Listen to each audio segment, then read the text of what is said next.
What if I told you that one company put the entire world on wheels, invented the assembly line, beat Ferrari at their own game, and is now building trucks that can power your house during a blackout? Ford didn't just make cars. They changed everything. From a simple two-cylinder runabout in 1903 to electric pickups that'll smoke a Porsche, this is 125 years of American ingenuity, raw power, and vehicles that defined generations. Today, we're taking you through every major milestone, every game changer, and every legend that rolled out of Dearborn. This is the complete Ford evolution. Before we dive into over a century of automotive history, make sure you hit that subscribe button and turn on notifications. We've got more legendary car collections and automotive deep dives coming your way, and you don't want to miss a single one. Let's start at the beginning, because you can't understand Ford without understanding where it all started. June 16, 1903. Henry Ford and 12 investors pooled together $28,000 and founded the Ford Motor Company in a converted wagon factory in Detroit. Now, Ford wasn't the first car company in America, not by a long shot. But what made Ford different was the vision. Henry Ford believed that cars shouldn't just be toys for the wealthy. They should be affordable, reliable, and simple enough that ordinary people could own and maintain them. The first car to roll out was the 1903 Model A. Not the famous one from the late 20s, but the original. A simple two-cylinder runabout that sold for $750. It wasn't fancy, it wasn't fast, but it worked. And that was the point. Ford sold over 1,700 of them in the first year, proving there was a market for affordable automobiles. For the next 5 years, Ford experimented. They built Models B, C, F, K, N, R, and S.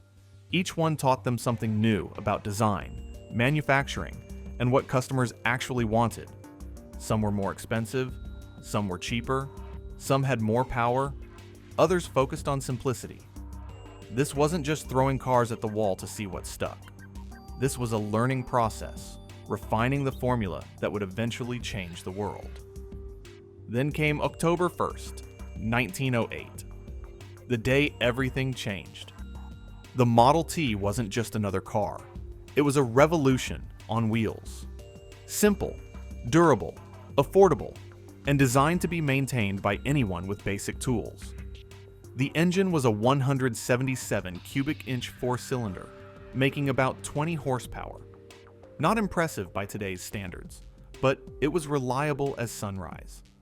The suspension was high enough to clear the rutted dirt roads that covered most of America. The controls were simple enough that farmers who'd never driven anything could figure it out in an afternoon.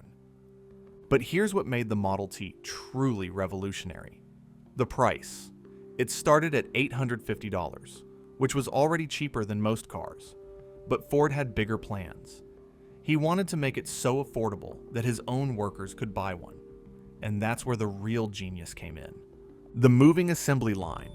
Before this, cars were built by teams of workers who stayed in one place while the car was assembled around them. It took over 12 hours to build a single Model T. Ford flipped the script. Instead of workers moving to the car moved to the workers. Each person had one specific job, repeated over and over as the chassis rolled past on a conveyor system. Build time dropped from 12 hours to 90 minutes. 90 minutes. That's not just an improvement. That's a complete transformation of manufacturing. The assembly line didn't just change Ford. It changed the world. Every factory, every production line, every mass-produced item you see today owes something to what Ford pioneered in 1913. And the best part? As production got faster and more efficient, prices dropped. By the mid-1920s, you could buy a Model T for $260, a car that cost less than 3 months' wages for an average worker. That had never happened before. Over 15 million Model Ts were built between 1908 and 1927. 15 million. They called it the Tin Lizzie, and it put the world on wheels. Farmers could get to town. Families could travel. America got bigger and smaller at the same time. You could go anywhere, and suddenly, anywhere felt closer. But by the mid-1920s, the Model T was showing its age. Competitors like Chevrolet were offering more modern designs with better performance and more features. Ford needed to evolve or die. The Model A. The second one. This wasn't just a facelift. This was a complete redesign. More power, better styling, four-wheel brakes, and modern features that customers were demanding. It was also the first Ford to wear the blue oval badge that's still on every Ford today. The Model A sold over 4 million units in 4 years, proving that Ford could adapt and compete in a changing market. But Ford wasn't done innovating, not even close. The year Ford dropped a bomb on the automotive world. The flathead V8. The Model 18 introduced the first affordable, mass-produced V8 engine. Before this, V8s were expensive, complicated, and reserved for luxury cars. Ford made them accessible. The flathead V8 produced 65 horsepower, which doesn't sound like much, but it was smooth, reliable, and had torque for days. More importantly, it was cheap enough that regular people could afford it. The flathead V8 became legendary. Hot rodders loved it because it was simple to modify and could make serious power with basic upgrades. It powered Fords through the 1930s and into the 1940s, becoming one of the most iconic engines in American automotive history. Even today, you'll see flathead V8s in custom hot rods and classic builds. That's a legacy that spans nearly a century. Then came World War II, and everything changed again. From 1941 to 1945, Ford converted almost entirely to wartime production. They built military trucks, Jeeps, staff cars, and even B-24 Liberator bombers at the massive Willow Run plant in Michigan. At peak production, they were rolling out one bomber every hour, one complete 4-engine bomber every single hour. That's the power of the assembly line applied to the war effort. When the war ended, Ford had to pivot back to civilian production, and they came back strong. The F-Series was born. The F1 through F8 lineup was a ground-up redesign of Ford's truck line. These weren't just updated versions of pre-war trucks. These were modern, purpose-built workhorses designed for the post-war boom. Farmers needed them. Contractors needed them.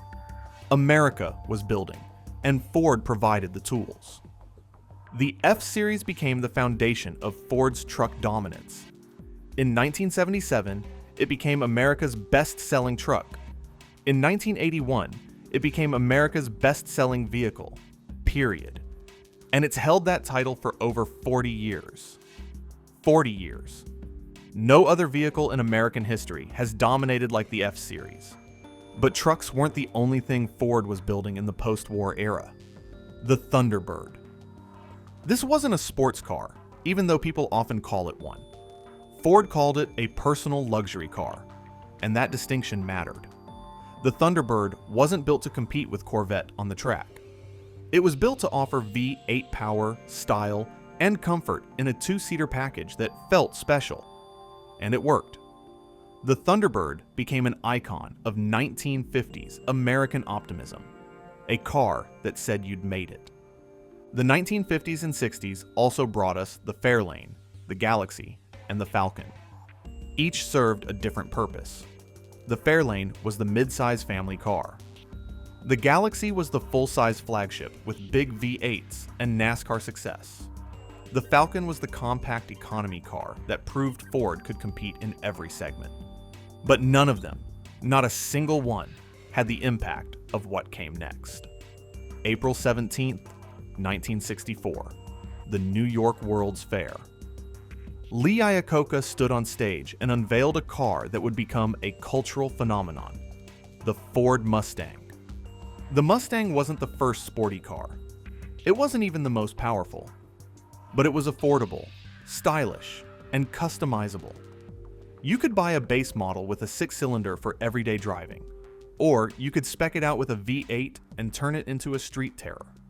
Long hood, short deck, aggressive stance. It looked fast, standing still. The Mustang created the pony car segment. Within 2 years, every American manufacturer had their own version. Chevrolet built the Camaro. Dodge built the Challenger. Plymouth had the Barracuda. But the Mustang got there first, and it's the only one that's been in continuous production ever since. Over 60 years. Over 16 million sold. That's not just success. That's legendary. And speaking of legendary, let's talk about Le Mans. In the early 1960s, Henry Ford II wanted to buy Ferrari. The deal fell apart at the last minute, and Enzo Ferrari reportedly insulted Ford in the process. Big mistake. Ford decided if they couldn't buy Ferrari, they'd beat them where it hurt most. Le Mans. Ford developed the GT40, a mid-engine endurance racer designed for one purpose: win at Le Mans. They partnered with Carroll Shelby, the man who'd already turned the Cobra into a Corvette killer. The first couple of years were rough. Mechanical failures, crashes, learning curves. But Ford kept pushing. Le Mans. Ford didn't just win. They finished first, second, and third. A complete podium sweep. They beat Ferrari on their home turf, in front of the world, and they weren't done. Ford won Le Mans again in 1967, 1968, and 1969.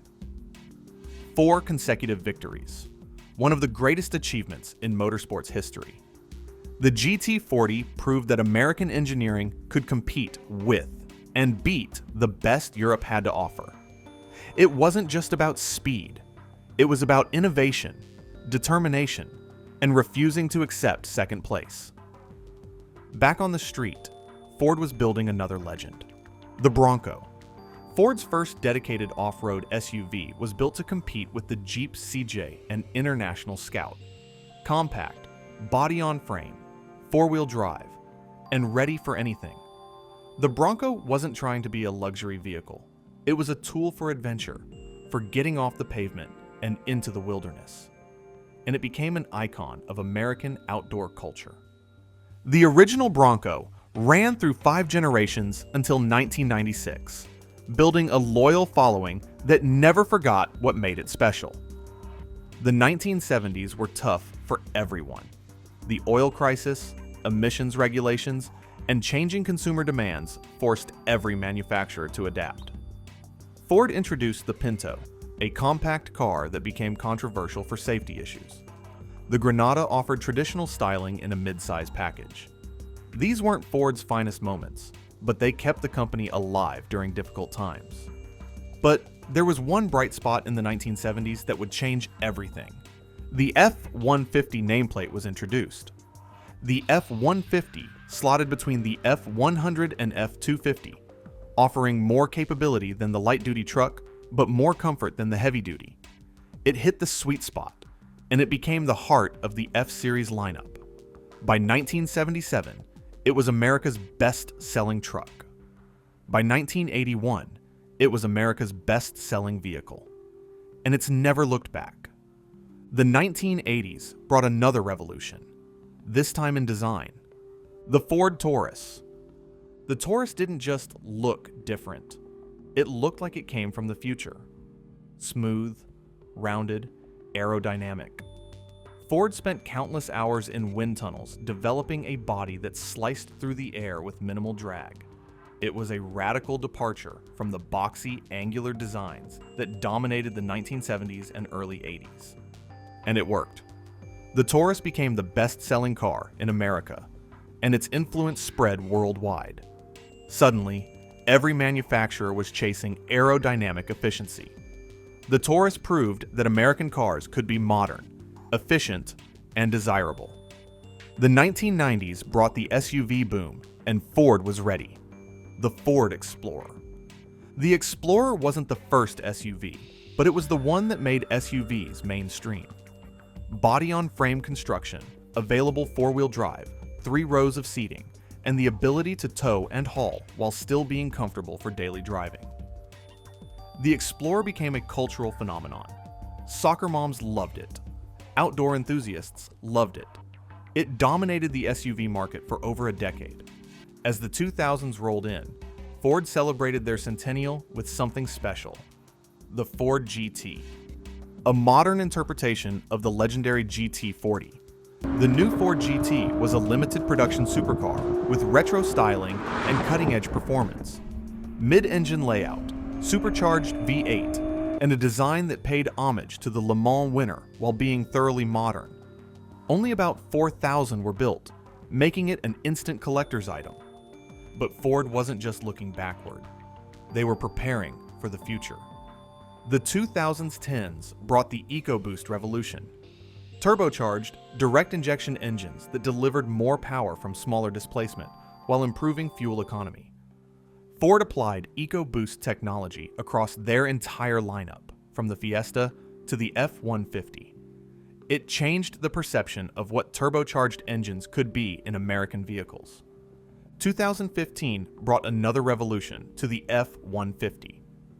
The 13th generation F-150 switched to an aluminum body, cutting about 700 pounds of weight while maintaining strength and capability. Critics said it wouldn't work. They said aluminum couldn't handle the abuse of a work truck. They were wrong. The aluminum F-150 proved to be just as tough as its steel predecessors, while offering better fuel economy and performance. It was a gamble that paid off massively.